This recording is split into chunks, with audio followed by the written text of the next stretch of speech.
I feel, and as Sean said, the defense seems to be the glaring, I'm not going to call it an issue, but the glaring weakness or part of their game that could get better is a solid defenseman, whether that's a second pairing guy, whether that's a right-handed guy to finally play with Miro, whatever the answer is. I think a top four defensive defenseman would help this team a lot, a physical defenseman. I don't believe that the Stars should just wait and say, we think Leon Bixel is going to be that answer later on. I think that this team has too much going for them for a championship this next couple seasons. I believe they really want to win, or really believe they can win like they believed last year. And so to me, it's just not worth the risk to say this guy might fill the shoes, or this guy might get there, or, Nils Lundkvist might take that spot. I just feel like if you're going to go, I say you go all in on the defense. I think the forward group has been really good and improving, and I believe they can upgrade their forward group for a lot cheaper than they can upgrade on the defensive side. So for me, I would, instead of looking at it as two players or one, I look at it as go defense first, use what's left to maybe upgrade your forward group on a little bit of a budget. Seems to me Jacob Trouba makes under $9 million. Seems That's to me a big swing, wouldn't it? Seems to me that Chris Drury is going to try to do something. His plan of calling out a couple guys, in my opinion, has backfired, and now it might be too late. And he's throwing a couple guys' names around that are, I don't know if Kreider would be a guy, but to me, when Sam is talking about a defenseman, he's the first guy that comes to mind for me. And if you want to get your team hard to play against back there, he seems to check all the boxes for me. I mean, wouldn't a Trouba Heiskanen pairing be ridiculous? It might be very nice, but again, we don't. Again, it is nice, and we're talking about all this stuff at the expense of Tyler Seguin, right? But it is what it is. So yeah, here's my question then: is Sean, do you go, because again, there's a cost involved. It's not just LTIR. If you did something like this, and it's kind of fun to play this hypothetical, it's going to cost more if you go for a player that has term versus a expiring UFA this year. If you go with somebody with term, you're thinking about a window that's more than just this year. It's thinking maybe they have a year left after this year. So now you're looking at a player that could help you for this year and next season, knowing that Jamie Benn's money comes off and that'll probably get restructured in some way. Maybe the cap goes up. We talked a lot about that. So you could potentially do that, but a player with an extra year might cost you a lot more in prospects and picks. Yeah. I mean, there's also the elements of what you mentioned. Trouba, right? He's the one, and the reason he hasn't been moved yet is he's got a 15-team no trade list. And it's one thing to think about, like, oh, he's got a 15-team no trade list. Why wouldn't he have Dallas available on that list?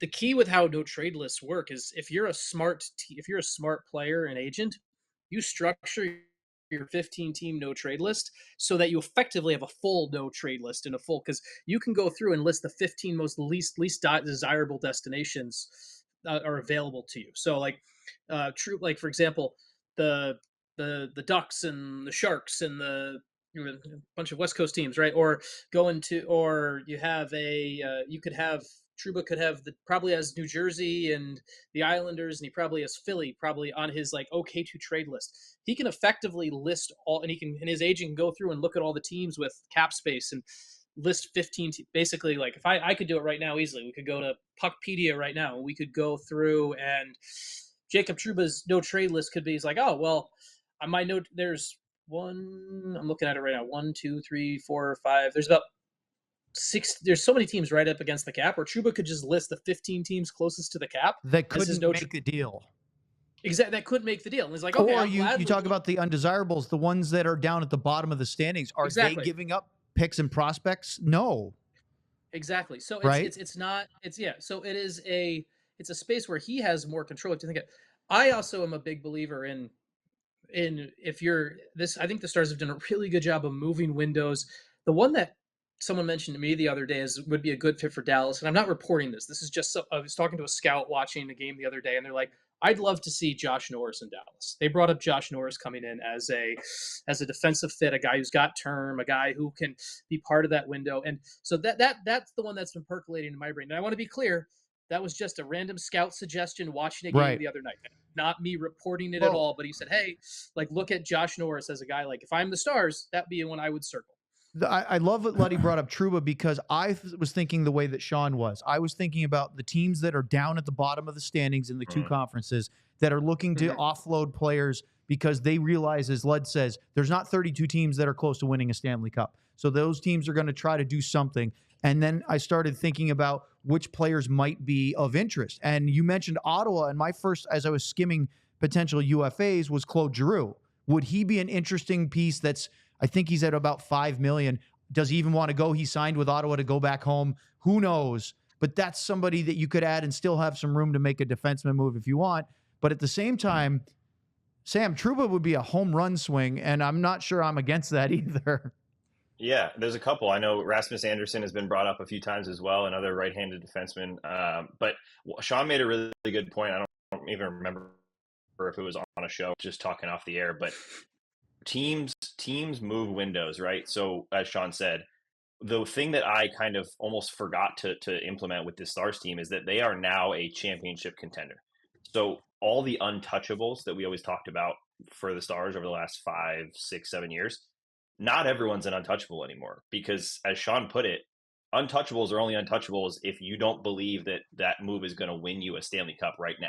If the Stars can make a move now and win a cup now or next year or the next 2 or 3 years, that doesn't mean that those players not untouchable. So just any of those prospects that are on the top of their list, they may not be an untouchable anymore only because they could make a move that could win right now. And I think that might have just been me not realizing that, but it was just something that I kind of never really thought of, that those untouchables eventually can become not untouchables anymore. And that's why it kind of gives the Stars a little more flexibility, because Trouba, Anderson, especially guys that are going to have term, as Owen said, they're going to ask for picks and they're going to ask for prospects and things like that. And I just think it's important, at least for me, to remember that if this works, if this is something that can win you a championship, not everything's off the table like it once was. Hey, Well, Sean, Sean, why don't you explain the no trade list? Because to my knowledge, a player can waive that to a team, can he? Because this is not the GM side of things saying we're not going to trade you to that team. It's more the players saying,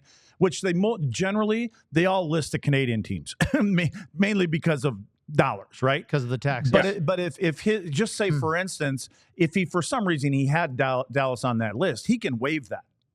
Oh, he definitely can. He definitely can. It's also an important. The Trouba one is also, the family element has been well out there. I haven't reported this, but it's everyone else has. Trouba's full no move was structured to fit along the timeline of his wife's residency. She's a doctor, and her residency got delayed because of COVID. Like, so Trouba's timing for Trouba would have been, in theory, there's a reason his no move was set up the way it was, so that he would not be moved at all while his wife was still in residency.